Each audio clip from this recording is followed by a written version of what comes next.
Hey guys, and welcome back to this channel. In this video, I'll be showing you guys how you can get the bunny foot.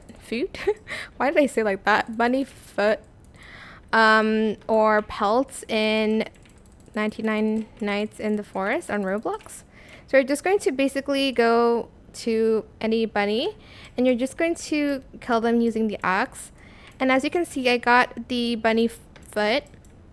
And basically you can use that to trade with the guy.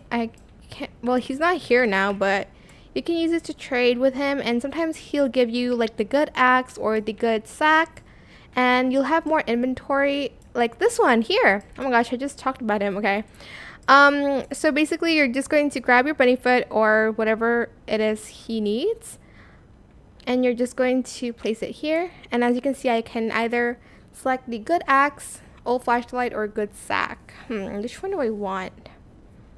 Let's do good axe first.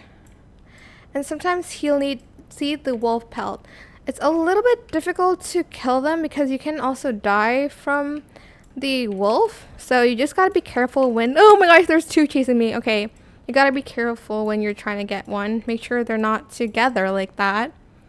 And you'll get the wolf pelt, sorry.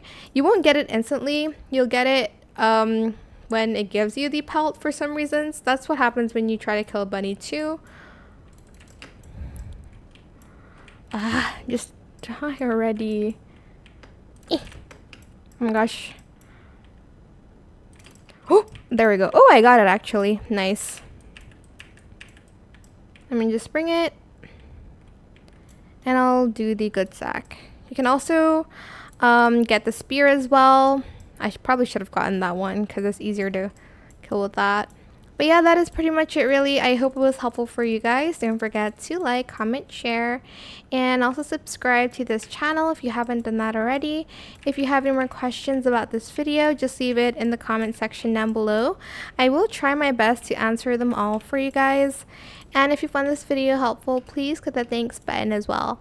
That is it. Thank you so much for watching. Bye.